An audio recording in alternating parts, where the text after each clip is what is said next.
let's continue. What I want to convey to you in these 2 hours, an hour and a half that we're going to be talking is I would like to transmit what is project management in a nutshell, how it has become a professional discipline.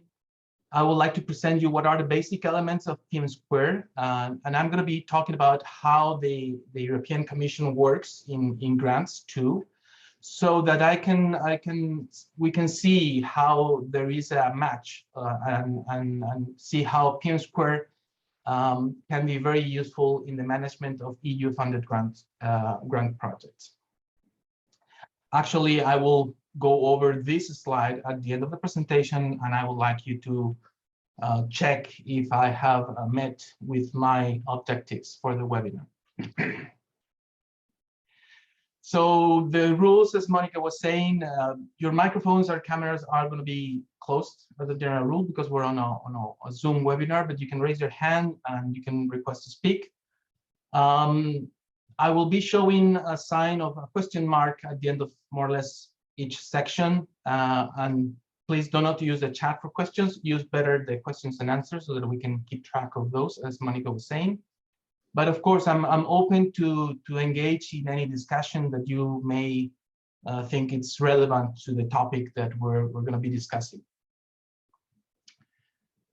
So you can see my pointer now. So I would like to discuss very briefly at the very beginning what is project management and what are projects, so that we have a common understanding of these essential concepts. Now, project management, and I have tried to condense here a lot of information, is a universal activity. It's something that has been happening throughout history. The early societies that were hunters had to do some sort of planning, some sort of projecting, what was going to happen during their hunting. They will have to organize their teams, see what sort of animals they were hunting, where they're going to be, what kind of risks they were willing to assume in approaching their hunt. So there was a notion of how are we going to deal with this entrepreneur, this endeavor that we want to take on. And then just as complexity of projects grew, the tools and the capacities to develop that discipline, that concept of projecting grew along. I mean, we cannot think of how the pyramids in 5,000 years ago were built without some sort of proper planning about what happens around these construction, these resources that we need. The age of the cathedrals and what to say about the conquer of the space.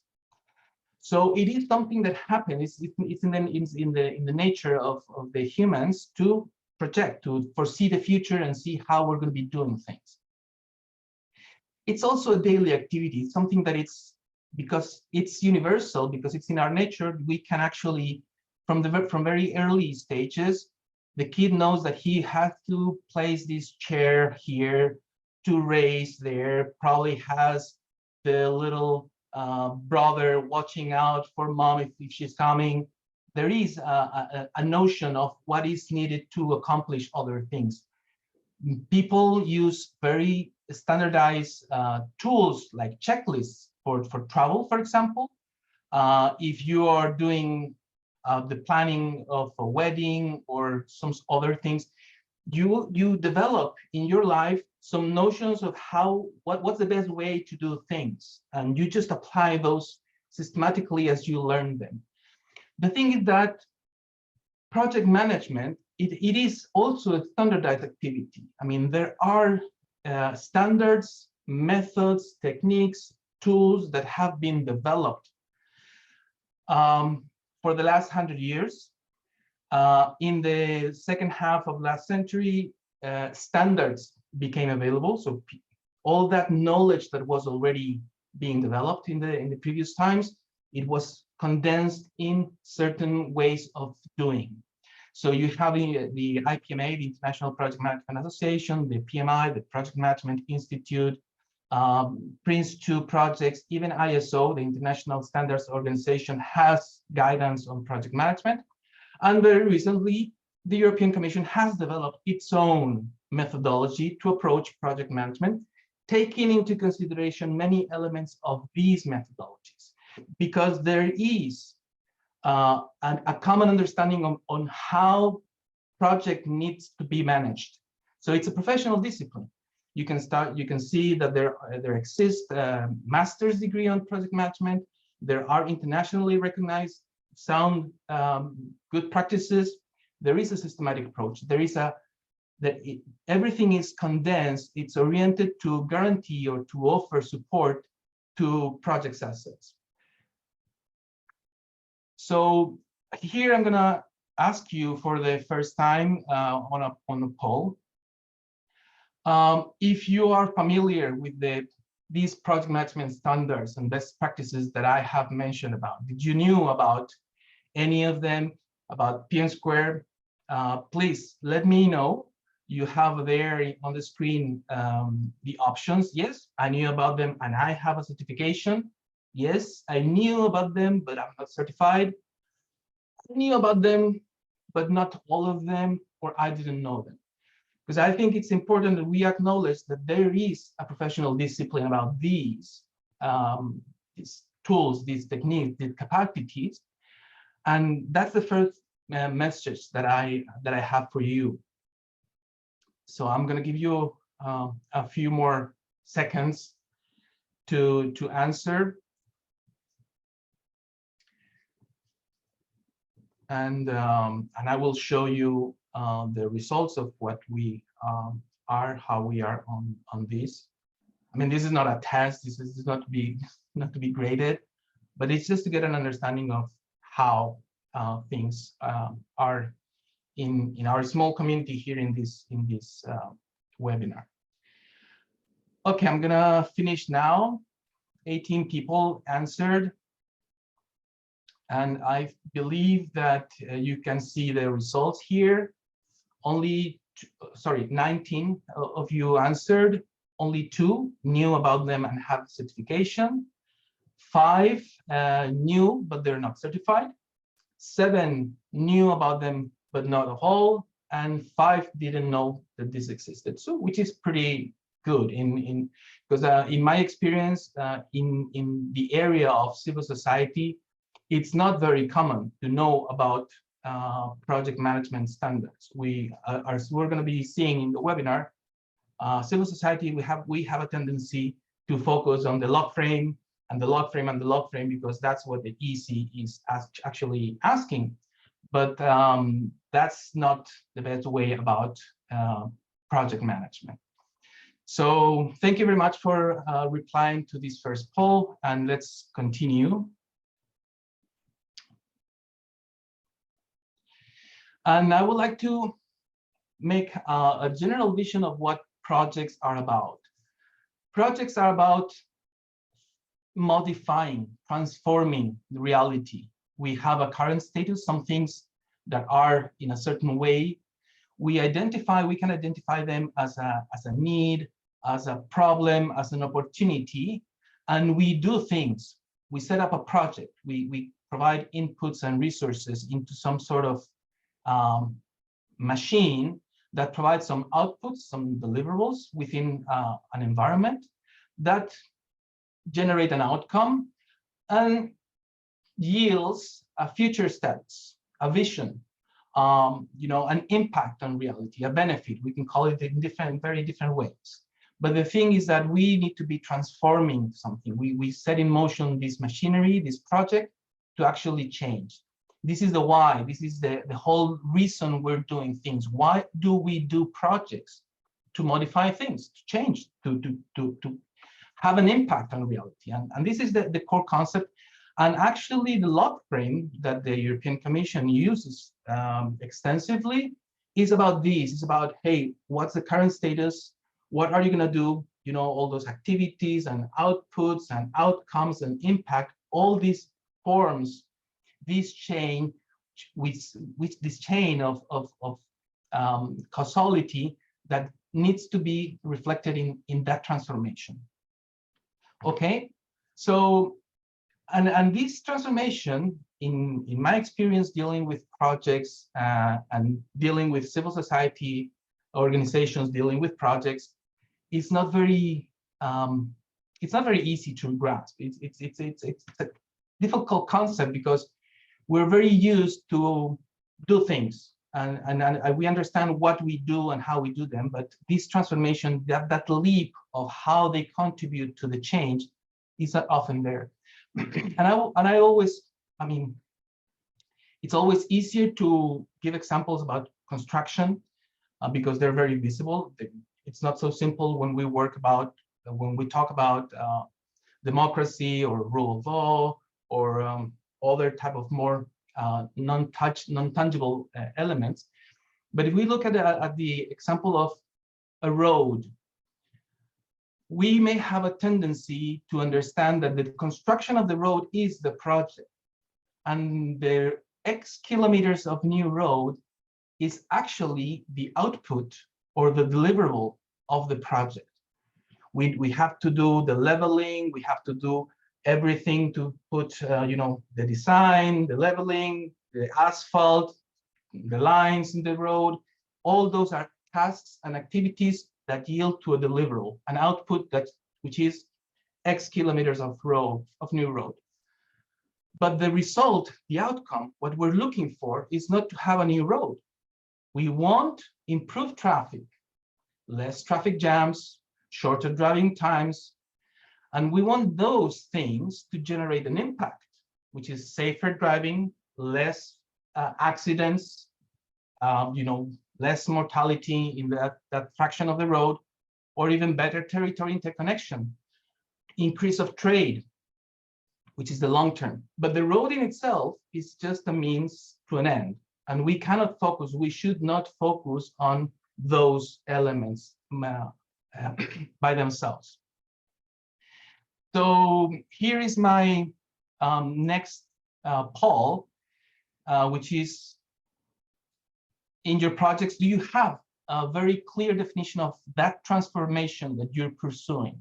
I don't know if all of you work directly in EU-funded projects, but one thing is what the log frame says, and one thing is what your mindset is in terms of that transformation. So in your organizations, in your teams, all of you are clear about, and all activities and indicators are oriented to that transformation, or sometimes we stress up and we just concentrate on doing what we said we were going to do, or basically not completely, we work day to day, or even the worst case scenario, what transformation, we just do projects, which happens also. It's a little, well, yeah, we need to keep the machinery running.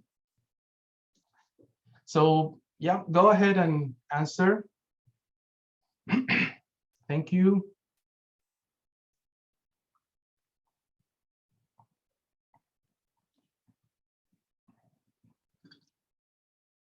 These questions are mainly designed to engage with you a little bit, make you think, spark a reflection. There is absolutely no right or wrong answer. It's just how you do things.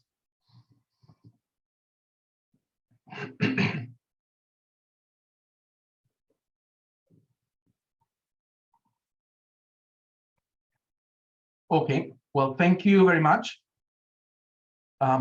19 of you answered just like before, and 9 of you are very clear about everything. What's your transformation, what's your goal, what's your long-term vision. But also some of them recognize that sometimes you just deviate and concentrate on only the output, which is very natural. We will see that. And one of you acknowledged also that not completely, we just try to continue working. Well, thank you very much. It's just a reflection, a communal reflection. And let's see now how, or what's my vision, and maybe you don't agree with me, but let's see how EU-funded projects work in terms of project management. The thing is that for the European Commission, this whole project is completely true, but the truth is that it is also an investment. When the Commission launches a call for proposals, they're saying, hey, I want you to compete for the limited resources that I have. So I need to make an assessment of that vision, that why, and that's when we're going to see that we look at relevance, but we also look at the investment that it means. I mean, how can I be sure that all these projects, first of all, is this current status correctly identified? Is this vision realistic?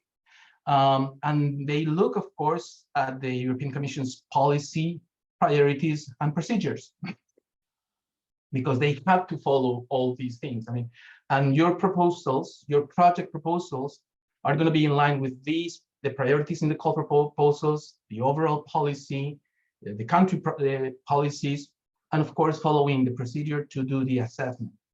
But this is a vision of, we need to make sure, I mean, the Commission wants to make sure that there is a transformation happening with your project, and also that the investment is adequate. And that's why this competition is actually set in place.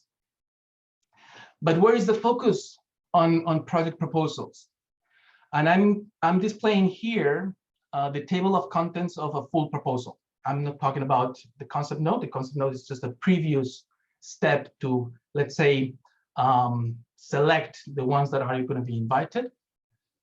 And the first thing that I have a look is the space restriction. You have to be able to explain everything that you want to do, how you're going to do it, why you want to do it, in a maximum of 13 pages for the description. So you're going to have to describe your action, and there's a strong focus on what you're going to be doing and how you're going to be doing. There is a project methodology here with a maximum of 5 pages, which is how you're going to do those activities, but it's not the project management methodology. It's how you're going to be doing. Your project has a way of doing things, and we want to know how you're going to be doing those things.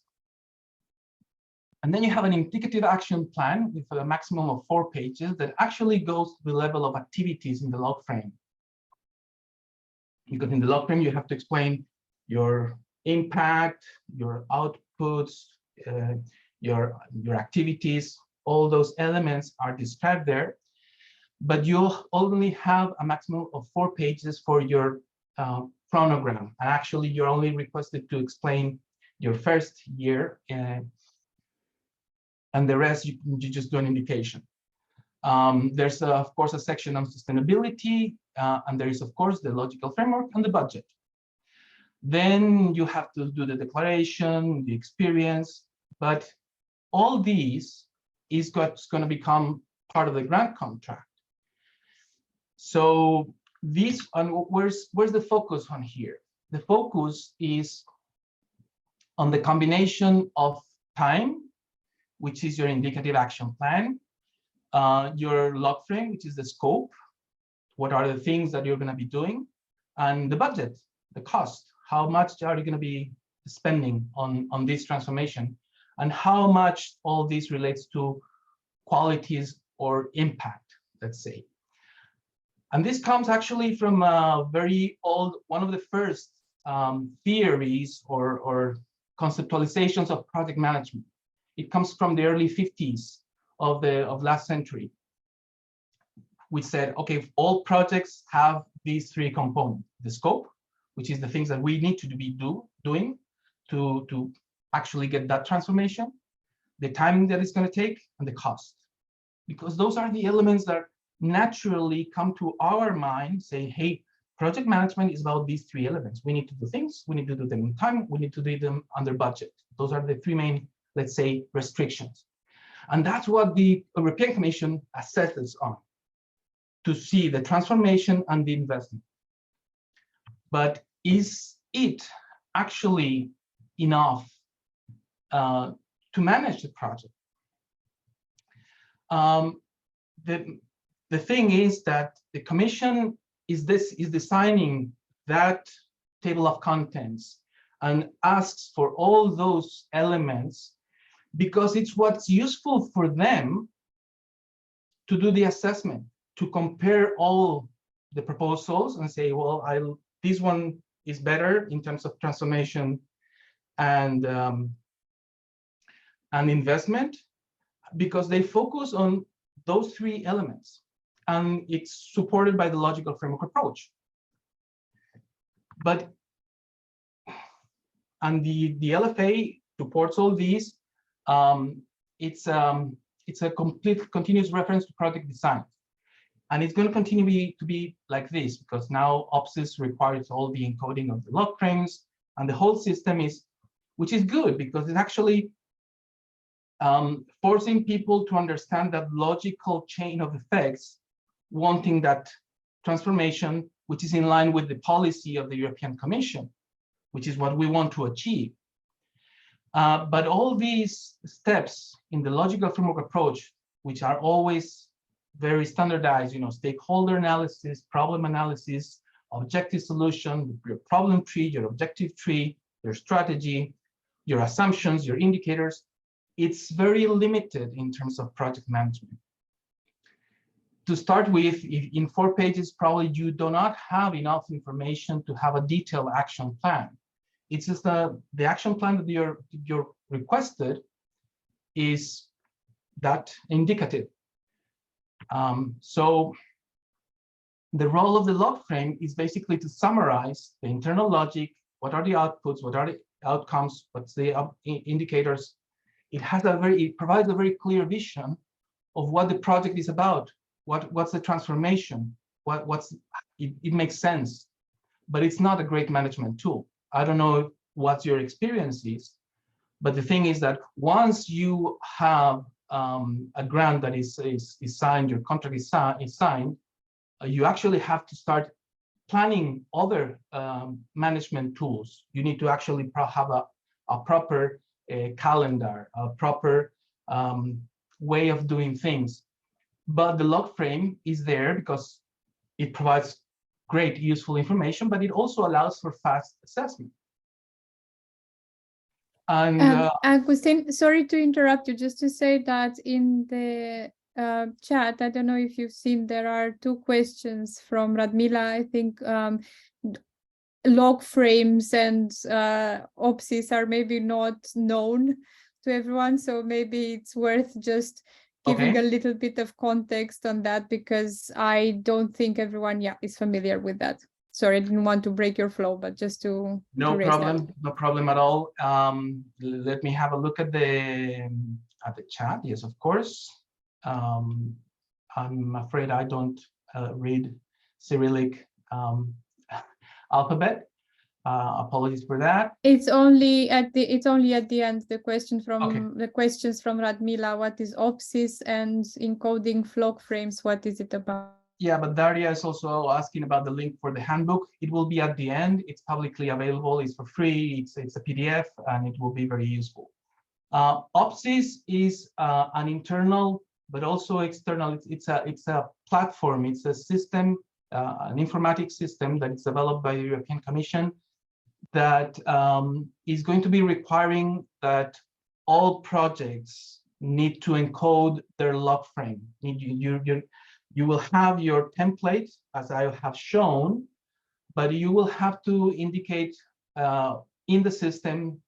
I don't know if it will be done for all the projects, all the grants, but I know that it's already being enforced in some calls for proposals. It's gradually going.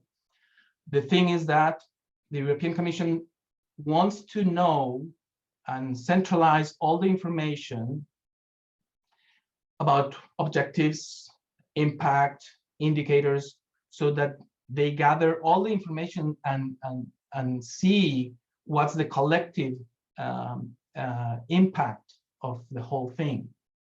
So this OPSIS is a system that is going to is in place already in some places, and it will be in place to actually collect all the information from the log frames from the different projects, so to ensure more alignment, more relevance, more efficiency, and more data-driven the definition of policy.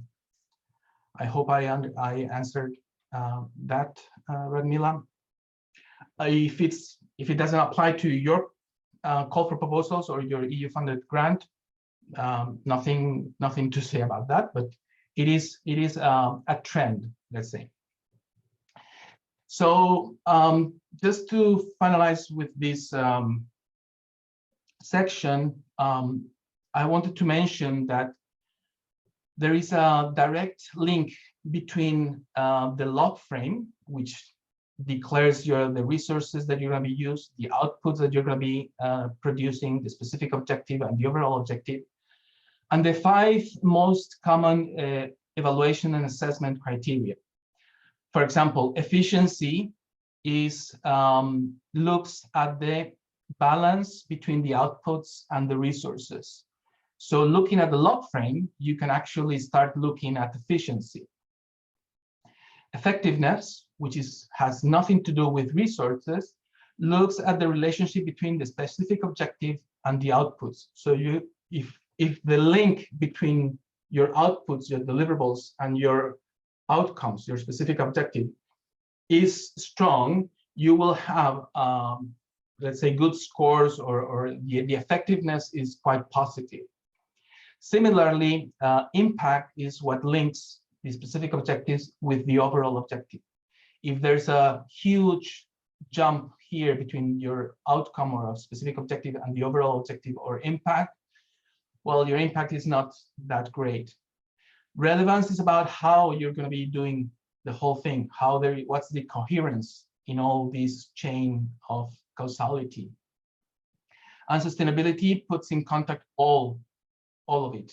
What are going to be the resources necessary to keep the impact and the outcome running in the future? So there is a logic between the assessment criteria and the log frame. So in your projects, in your personal experience, what are your main management instruments and references? Because in my experience is that people just tend to use extensively the log frame, the action plan, and budget as they are, sometimes complemented with project document, or sometimes also including their own Excel or email and calendars to keep track of all those tasks and things. Or I have a dedicated project management tool. People actually integrate elements, or other. I don't know, I would like to know, how do you focus, or how do you organize yourselves in terms of your EU-funded grant projects? I've launched the survey, Agustin, just for you to know. Yes, thank you so much.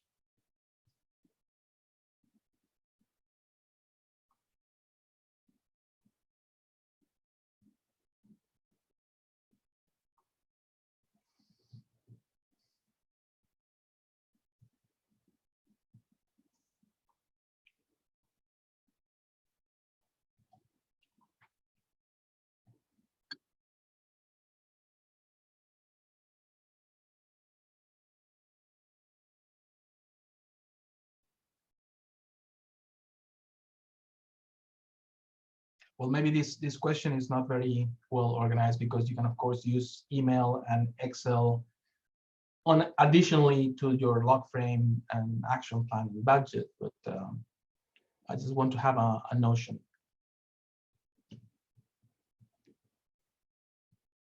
I mean, fair enough. You were phrasing the question as main management, so the primary ones. So I think it's okay. So 19 of you already answered, and as expected, the majority, 58, sorry, let me share the results. Now you can see them. Almost 60% of you acknowledge that the project document, the log frame, the action plan, and the budget are your main management instruments and references. Some of you don't even need the project document, the description of the action, because you already know and it's there. but very few of you have a dedicated project management tool. Okay, well, thank you so much. Do you have any questions so far in this presentation?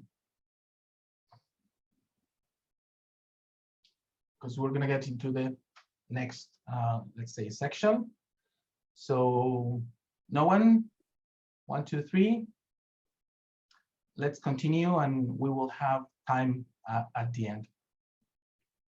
So I would like to introduce, let's have a look at what PM² is about. And I would like to start with the definition. What's the purpose? Well, PM² is a project management methodology developed and supported by the European Commission. The European Commission, a few years ago, decided that they needed to have a common way to act, first internally, and then they released it, because they wanted to have an easier way to make it easier for project managers and teams to effectively manage their projects and provide solutions. What's the methodology? Methodology is a system, a way to conduct things in a defined way, which is already proven that it works, covering all the necessary steps. And the purpose of PM² is to serve as an operating system and meta language, a common language between the EU institutions, the Commission, service providers, member states, EU citizens, civil society organizations, everyone. A common and open project management methodology for all. And it's there for everyone to use. Let me have a look at the chat. Is it only me, or video is lagging for everyone? No, I believe the connection problem is with you, Martinas, because it looks okay to me. Does anyone else have this problem? If I can do something, I mean, I restarted my computer before the webinar just to make sure that everything was, all the bandwidth was devoted to this. No, the other participants are confirming that it's okay now, so I think it's on your side. Yeah. Okay, so we have this definition. So it's a project management methodology. It's something that works for all sorts of projects, for all sorts of organizations. But why do we need a project management methodology? What is it? And I would like to recall what we mentioned about project management being universal, being a daily activity. We need a project management methodology because we need a method. We need a systematic approach to things, projects. I don't know you, when I was younger, let's say, I loved jigsaw puzzles. You know, all these pieces are scattered, beautiful picture in little pieces. How do you start? How do you always start one of these projects, putting together a jigsaw puzzle? And you can see in the picture, that person started like we always do, choosing what are the pieces in the frame. You know, it's easier to recognize the ones that have a flat line, and let's put them together, because that's the best way to do one of these puzzles. So there is a best way to actually do projects, and this is what a project management methodology is about. It's about how to do the first things first, have it clear, then continue, because after you have the frame in this puzzle, you will then choose all the mostly blue pieces, you identify the other ones, and then you start putting together. But first you have the frame, you have the different elements, and then you start putting the pieces together. That's why we need a project management methodology. Let's have a look.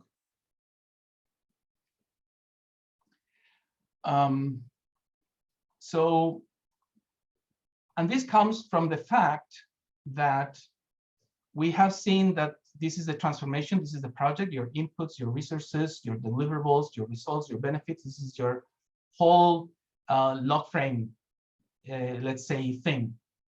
How you're going to be from inputs and activities to your benefits, to your impact. But the thing is that we have two sets of workloads. One is to do the project, which is what the proposals, the full application asks you, your project methodology. But you also need to manage the project. When you do your project, you want to produce, you want to implement, you want to deliver, you want to do the things that you said you wanted to do. But when you do project management activities, you enable, you coordinate, you support, you report. So you actually have a need to have two methodologies. One is for the project and one is for the project management. And you probably thought a lot of what's best to do first in your project and what's best to do next and how they relate internally. But that happens also with project management.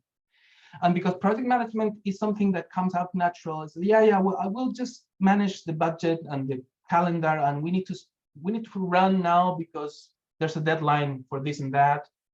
But that's not really what project management is about. It's if you use a project management methodology, if you use a method, a system, then you don't need to run and stress and go about. And that's what project management methodology brings in. It allows you to focus on supporting your project. It improves your satisfaction, your effectiveness, your efficiency, your value, and it ends up reducing redundancies, superfluous elements, and stress. So because you have a better notion of how, and why the project is going to be running. And the advantages of project management of PM², because as I mentioned, there are many others and you may use any, is that, well, this is done by the European Commission. It's open source, which means that you can pretty much adapt it and make with it what you want. It's free, it's very light. It's really something that it's really not rocket science. It's very flexible. It's a great starting point. When you have several teams with several partners in your project, it provides you with a common language. So you will all can name the things in the same fashion so that you don't get any misunderstandings.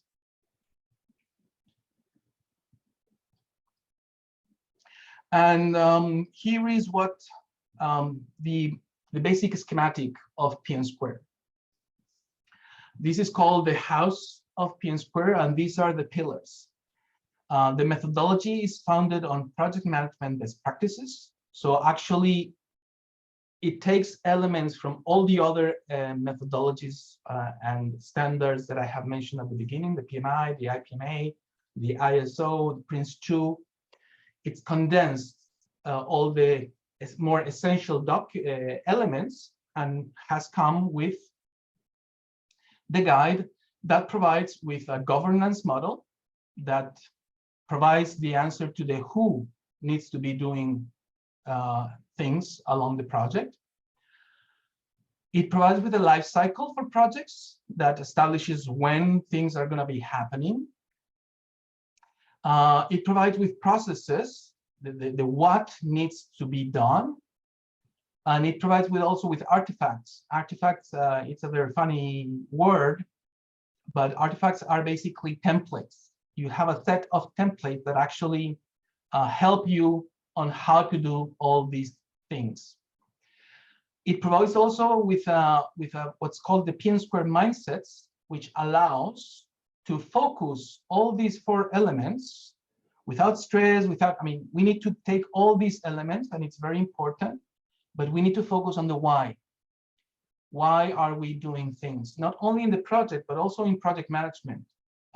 We need to be conscious of the transformation, the support, the benefit of project management to our project so that our project has better chances of success. And with these elements, you are better prepared to approach project management. And I'm going to be explaining very briefly what are these all these elements of the PM² house. The life cycle, of course, answers to when.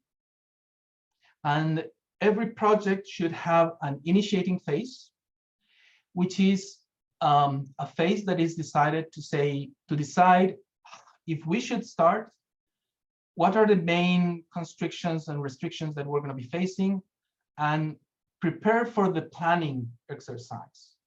Okay, do we want to do this? Because, you know, even planning is going to be an investment. It's going to be something that's going to be an effort. So we need to make sure that we have a full justification. We have a solid case for our going into this.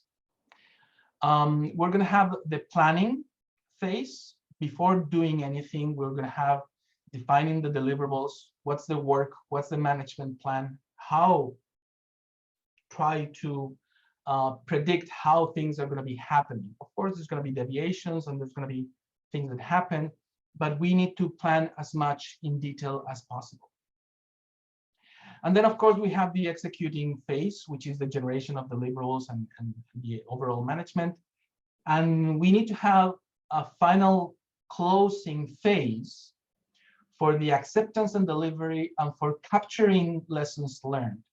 This is very seldom done. People just finish projects like, oh, I'm done. Final report sent, and we just let's go for the next one, or let's just rest, or let's just celebrate. But it's important to dedicate a little bit of time to capture lessons about how did we do, what went well, and we can apply to the next project. What came as a difficulty, and we should never repeat. Those things need to be captured in a closing phase. And we have what we call, between each one of the phases, which we call phase gates, which are basically moments that are there, and actually they're accompanied by a checklist to say, hey, before going to the next one, are we sure we did everything we wanted to do before going to the next one? And let's have a decision taken by the people that need to take those decisions to go about, hey, are we ready for planning? Yes. If all the questions in the checklist are yes, let's go.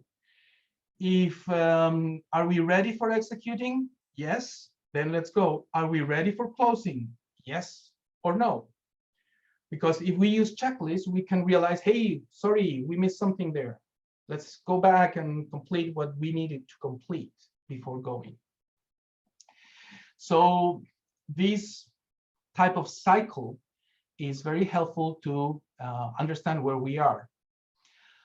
Now, there is a governance model, and this is quite a little bit complicated because it deviates from the usually hierarchical vision of what's a team. You know, you have your boss and your team, and the PM² governance model answers to a logic of layers that actually tell you where you are in terms of the strategy definition or the more operational work.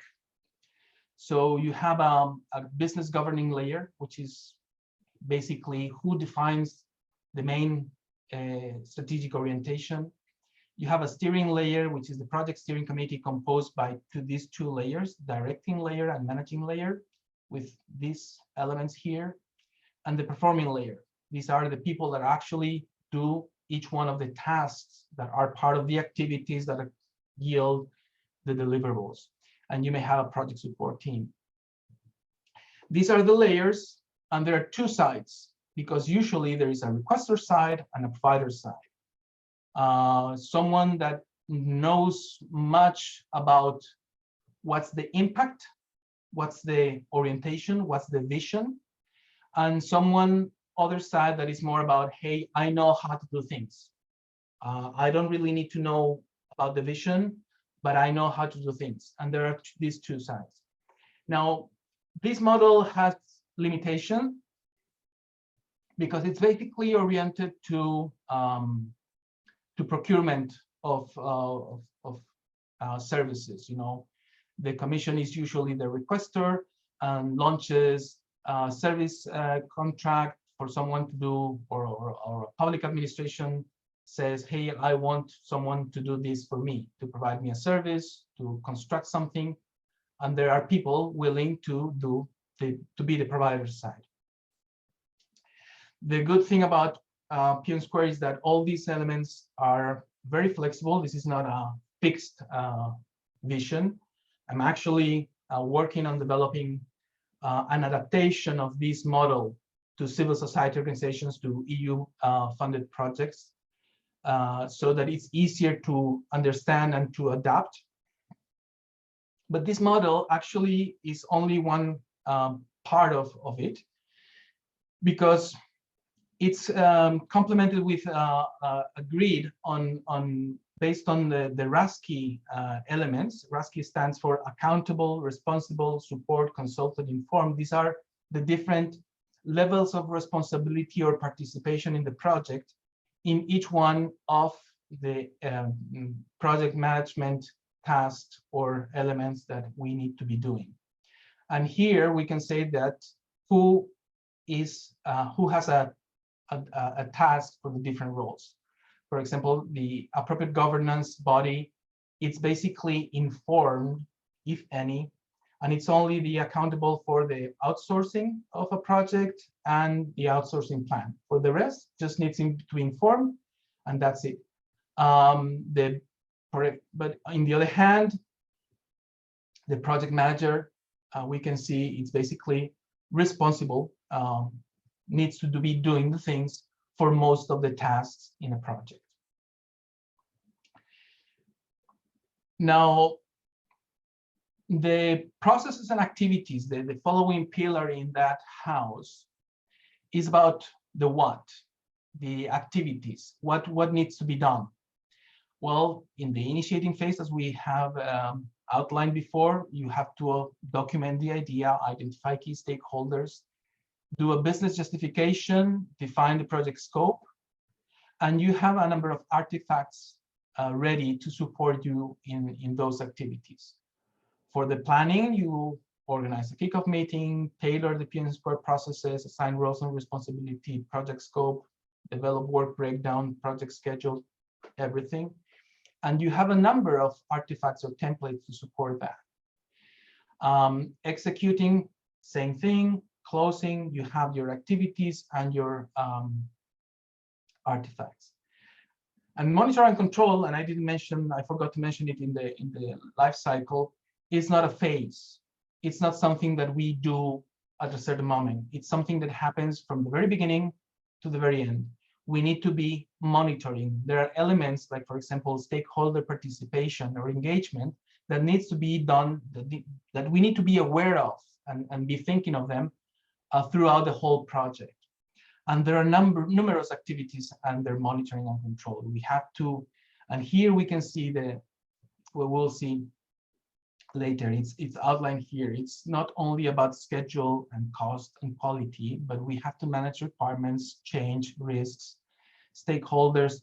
All these elements are part of what we do at monitoring and control. And we have a number of logs and checklists to actually help us in this monitoring and control. So we're already seeing here that we have tools and mechanisms that actually facilitate this way of thinking and working. Okay, we're good in time. The artifacts are each one of these boxes is actually a Word or Excel document that is available for you to start to act as a starting point. I mean, there's no need to reinvent the wheel. If you need a project work plan for your project, you have here a Word document that outlines what a work plan should have. You can add elements because it's Word. You can take out elements that you may not need, but all these pieces of documents are there and available for you. Will you need all of them in your project? Probably not. You probably will not need specific management plans as separate documents. All these 6 management plans are usually included in the project handbook. The thing is that, remember when I mentioned that slide saying you need a project methodology and a project management methodology? Well, here the project work plan includes everything that needs to be done during the project, and the project handbook is going to be tailored to your project to actually specify your project management, let's say, procedures and things. So you're going to be looking at requirements, change, risks, communications, quality issues. So you have, for each one of the phases, a set of templates. You even have a project status report, which is a one-pager to actually quickly assess what's the situation in your project. You have templates for meeting agendas, minutes of meetings. You probably have in your organizations already a format and a way to record or register your meetings, your agendas. Calls for proposals have a standard change request form. I mean, if you need to change your budget over 20%, or you need to introduce some, there is a template for that. But in any other case, you will have it here. You have checklists, you have project logs. All of this is available and part of the methodology. The mindset, very briefly, is this band that goes around and reminds us that processes and artifacts and deliverables, your outputs, are very important. It's very important, but we need to keep a focus on the why. Remember the why? Well, I wrote why here on top. That's a crucial thing. So we need to have a mindset to keep the focus on what's crucial to achieve the project objectives. The mindset helps. It's like a glasses. It helps teams to navigate all these complexities and helps us reflect how can we be more effective in our support to the project. So next question, because I have talked a lot now. In your organizations, in your projects, everyone is clear about the who, the when, the what, the how, and why of all you do at all times, or most of the times, or just sometimes, or just run. Let's go.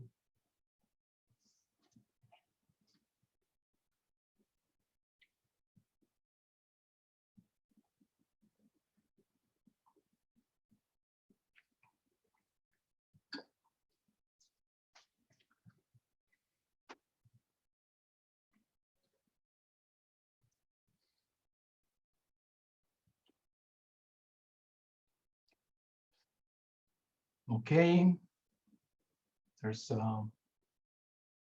still some people taking some time, or maybe they left.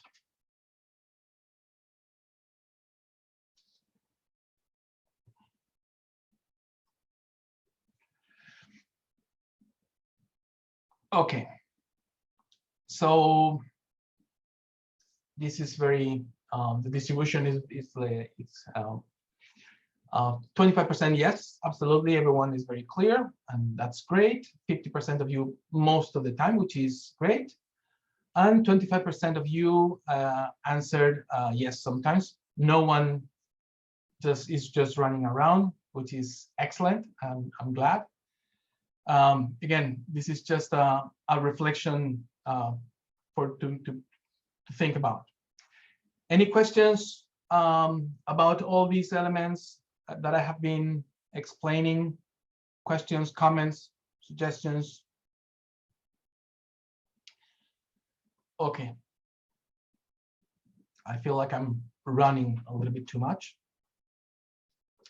But let's go. Let's see how PM² can help EU-funded projects, grant projects. And I would like to come back again to this same slide that I mentioned before. PM² is going to be helping you define all these project management. You will have your own deliverables. You will have your results and you will have your benefits. The benefits that you manage to achieve in your project with your project management is that your project is going to be running better. So PM² brings in a different point of view. If you remember the full application and the whole, let's say, calls for proposals and design is a little bit too focused on this, you know, your scope, your cost, your time, your impact, because we said it's designed so that we can make an easier assessment. But the reality is that when you start with your project, you have these three elements there on top. They're very high. But you also have to engage with your stakeholders. You have to worry about sustainability. You have to worry about the quality of your outputs. Issues happen, things happen, and you have to face them and solve them. There are changes that need to be addressed. There is risk to be assessed and managed. There are communications and visibility. So it happens that the European Commission way of defining the project is focused on these elements. It's of course looking for impact, but then you're faced with, hey, there are many other things that I have to look at. I mean, it's not just about doing things. It's just not the checking on my task list and doing them under budget and doing them on time. Yes, those are very important, but the vision of project management is much wider. And all these is covered by PM². And the artifacts contain information about how to do and how to organize yourselves to achieve quality, to look forward sustainability, to go about your risk identification and management, all these elements in a systematic way. Not like, okay, here I have my project and I'm going to do my Excel for my stakeholders and I'm going to do my list here and my list there. And yes, no, there are ways to systematize all these elements. For example, and all these elements, the beauty of PM², and let me check, there's a question here. I don't know the resources you're, we'll answer at the end about these questions. The beauty of this is, and I want to mention the mindset that I was mentioning, you know, this band, this glue that holds this house together, is the number 2 mentions that you have to be conscious that methodologies are at the service of projects and not the other way around. This methodology is not all or nothing. Is start small, start adding elements, use logs, use checklists, adapt. You can make it your own. That's why it's open. So you can actually modify the life cycle to actually make it more compatible with the timeline for a restricted call for proposals. This is taken from Prague. This is how usually calls for proposals work. You have in the delegation, they will have the financing decision, and from there, after that, they can publish the guidelines. A minimum of 45 days are going to be given to receive concept notes. They will take their time to assess and evaluate the concept notes. They will have a short list and invite full proposals. They will give 45 days for that. They will be assessing the full proposals, and there's a maximum of 180 days, 3 months, for the adoption of the award, and then 90 more days for the signature of the grant contracts. It can take a long time, but it's necessary to see where you are. And in my humble opinion, initiating is something that anybody can do. I mean, initiating is pretty much the concept note stage. You have to provide with a very solid justification, with a business case of your project. But usually people stop here and do not plan until they have the green light, because of course, why should you work if maybe you're not going to be invited to submit your full proposal? But then you have to be very conscious that you will only have 45 days to do all your planning, or at least the planning that is necessary for submitting your full proposal. So all these elements, combining the call for proposal and the needs, you will have to adapt. In my opinion, when you submit your proposal, you are actually doing just that. You do not have the full planning because you have, unless you do right things and you do the whole planning there. But usually, because the commission is only asking you for an estimate, a work plan, you only provide that. But you will have to do a very detailed work plan with all your tasks, all your assignation of responsibilities during the executing phase at the beginning. So we are working on how to make this compatible, but in general terms, planning is a very complex phase where you have to define a number of issues, not only your budget and your log frame and your indicative action plan. You need to do a little bit more of planning.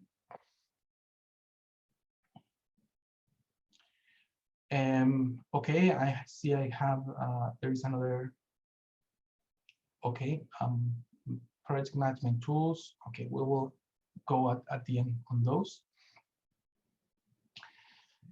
So same happens with the artifacts. I mean, in general terms, the initiating is your concept note, because you will have a justification, a business case.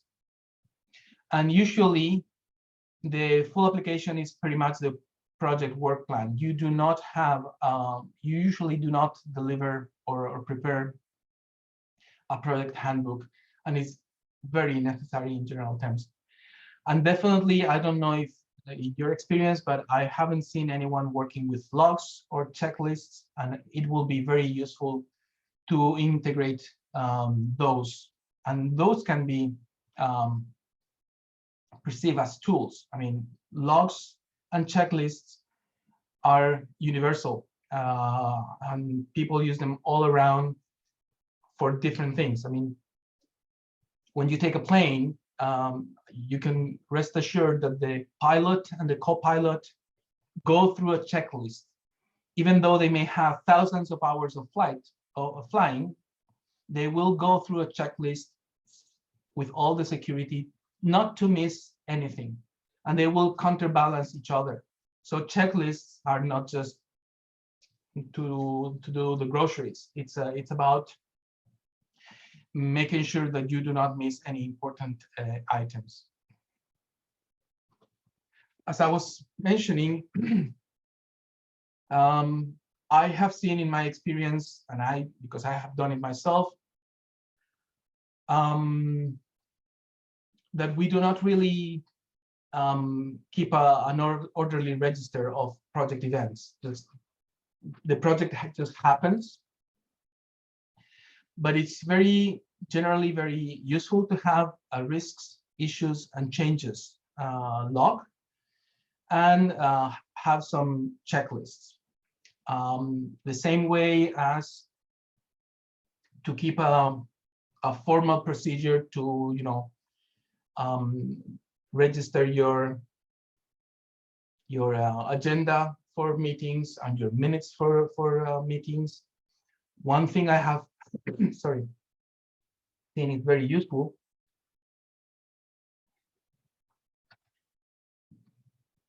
is to actually use your minutes of meetings to actually as an input for those logs. So you actually if you take minutes of your meetings and identify already risks or issues or changes or decisions, you can actually take them to the log, because information is very useful. It's great to take minutes of your meetings, but if you take those minutes and then just put in a shared driver, no one is going to check that again. But if there are these key decisions in a project, like, okay, we're going to be starting doing this other thing that we mentioned, or we're going to be doing those decisions or these ways of doing need to be logged somewhere that you can actually easily retrieve the information. And same with checklists, with quality, with outputs, with indicators that have been already retrieved, checked. All those things are very important. Stakeholder engagement and risk management. The logical framework approach as initial step is stakeholder identification. And they mention, yes, you need to make sure who is your stakeholders, who are your beneficiaries, who's the population you're going to be working with. But there you don't have a tool to actually map those stakeholders. Well, in project management, you have these type of matrices that once you identify them and analyze them, you need to do other things. You have to say, okay, who are my promoters, who have great power in the project and have great interest? And there you're going to say, hey, well, these people are very important for me. I'm going to manage them closely. I'm going to make everything possible to keep them interested. I want to see how people with less power but very great interest are going to be defenders. So I need to keep them informed. So the thing is that when you have a matrix of 2 by 2 and you categorize these 4 groups of stakeholders, you can actually start defining strategies to do with them. You just don't, if you have just a stakeholder analysis, yeah, I know everyone, but then what are you going to do about them? How do you engage with them? How do you make them participate? What do you need from them? What are their expectations? So you can use these to plan your communication. These people that have low power and low interest, well, maybe you don't even need to send them an email. But these people with high power, low interest, you may want them to shift them here. So you want to inform them, you want to send them emails or give them a call or do things. I'm just saying that there are ways to actually analyze and define how to go about stakeholder engagement. Same with risk management. In the full application, there is a small section about, yeah, what are the risks? Yeah, well, and everyone says the same kind of things, but then you don't do anything with risk management. You identify your risks, and there they are. I have identified them. But then the thing is, what do you do with your risks? You need to have not only a map, not only a characterization of probability and impact, but what is going to be your answer if those risks actually crystallize, if they come to happen. Risk management is basically designed to be ready. You identify a risk so that you say, okay, if this happens, this is what I'm going to do. This person is going to be like this person is going to be like that, this person is going to be like that. Or we're going to modify the project in this way. But that's what risk management is about. I mean, if there's a fire in your building, everyone should know where the fire extinguishers are and where the fire exits are, so that everyone, if it happens, you minimize the damage on the people by informing them of all these elements. if you just don't have fire extinguishers or fire exits, or you don't tell people what to do, yeah, you know that fires can happen, but there is no preparedness. Impact management is about preparedness. What are your measures in place so that when those risks may happen, what's your reaction? And this is something that can be brought in PM². And these are all, I'm already answering the question that was posed here by Merab. What are the best project management tools? I don't know if this is what you think about, or you're maybe thinking more about informatic tools, but these are tools, these matrices and ways to organize your thinking are already project management tools that can be integrated in this multi-dimensional analysis that I showed you before, between this triangle and the polygon. Same goes with schedule and time planning. Usually, in my experience, what I have seen civil society organizations, you're requested by the European Commission this indicative action plan, and you just say, okay, well, these are my activities. It's going to be taking place between the month 3rd and the month 6th, very roughly.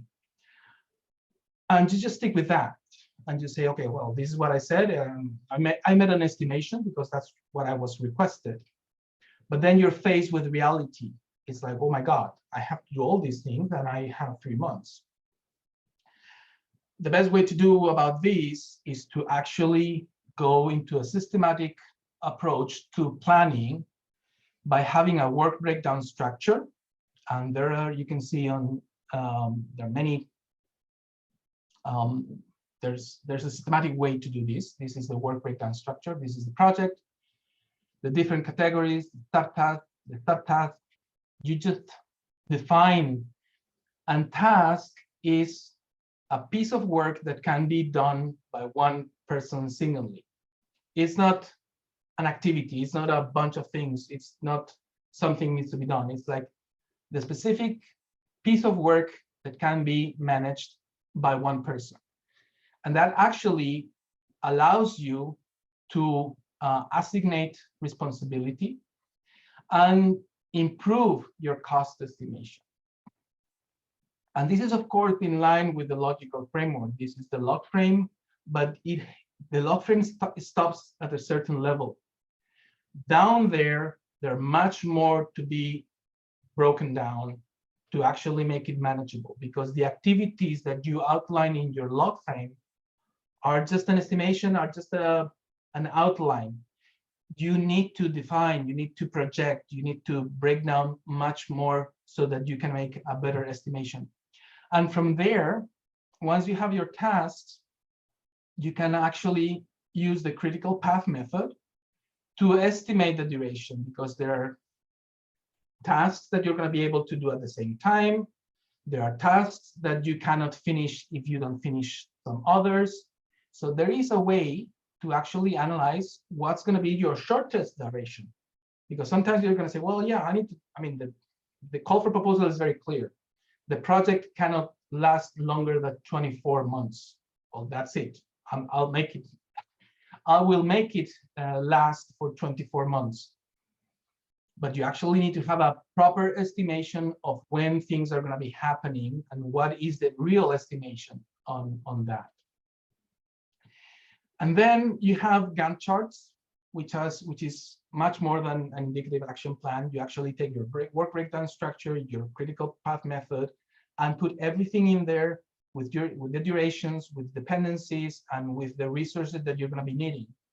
And actually here on onlinegantt.com, you have a very useful online way of playing and learning how to do Gantt charts. But you can use, there are many open source and free tools online. Project Libre is a Gantt chart specific tool for organizing your tasks. But again, this is only one of the elements of your project management. We need to have a look at the whole picture: stakeholders engagement, risk management, communication and visibility, issue management, everything, quality. So all of these, for monitoring and reporting, there are many things that you need to be looking at. You need to control your schedule, risk, stakeholders. I was mentioning that. If you keep your logs and your checklist, it will facilitate your reporting, because you will have a list of what has happened. You will have a clearer picture of all the things. It's I'm sure it has happened to you. Hey, do you remember when we decided to do this and that? Yes, it's in an email that someone sent. Let me look. And you spend like 1 hour looking through your emails because the keywords are not there and you don't remember if you saved it or where you saved it. If you have a log, you will see everything much clearer. And same for project status report. I mean, I mentioned before, you have a one page with a traffic light indicators to say, okay, are we okay? Are we late? We need to identify what happens. And we're coming to an end. Maybe I talked a little bit too fast, but this is the last, well, the second to last poll. And so, do you usually use these type of tools, matrices, Gantt charts, risk analysis, stakeholder planning?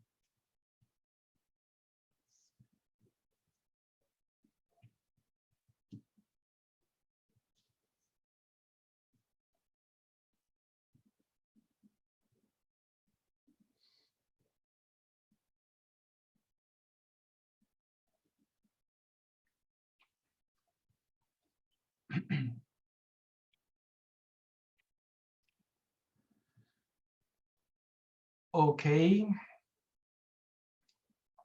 I think some people dropped out. Let's see.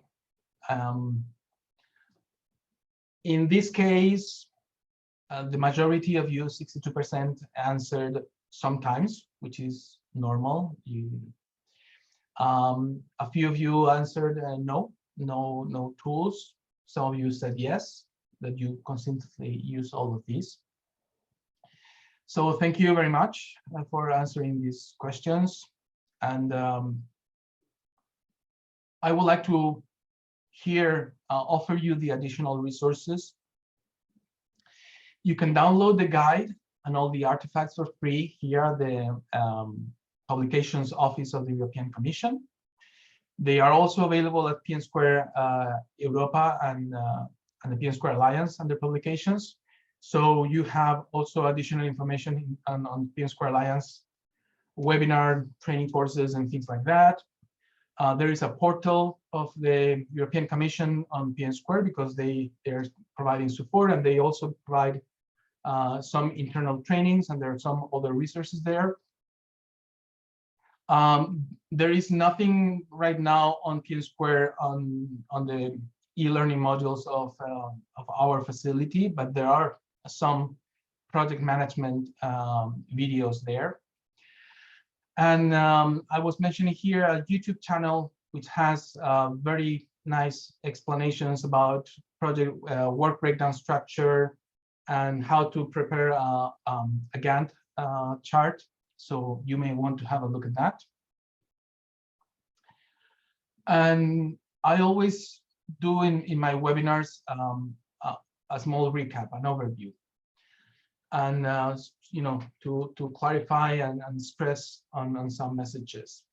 Projects are complex. There are no simple projects. They entail transformation and investment. So we have to be very mindful of these two dimensions. They require two sets of workloads, one for the actually doing the work of the project and one for the management of the project. And this is multidimensional. Even though the the process or the definition for the European Commission in their calls for proposals is very focused on cost, time, scope, and impact. It is very important to keep a multidimensional approach to project management. You just cannot project management only looking at these three elements and focusing on this. You need to be looking at your stakeholders, the sustainability, quality, communications, issues, change, risks. Because if not, you're going to be struggling, and you're going to be, because these things happen. These are part of a very important part of the project. It's not only about budget and calendars and deadlines and things to do. It's about all these things happening together. And the calls for proposals are actually designed to facilitate the assessment, not to provide you with project management tools or methodologies. The log frame is essential. It's very important. It's super useful, but it's not enough to manage your project together with an estimate, action plan, and a budget. You need other things, and you probably suffered it and you probably know it. Project management has a number of tools, methodologies, approaches, and standards that are internationally recognized. PM² is there, available, made by the Commission, with a number of benefits that you can rely on. It answers to the key questions of who, when, what, how, and especially focusing on the why. And it's available for download to any one of you. As I mentioned at the beginning, these were my objectives in this webinar. I wanted you to transmit what project management as a professional discipline is. There is a set of international standards. I hope I transmitted you the basic elements of PM², these pillars, and how they can be integrated in EU-funded grant projects.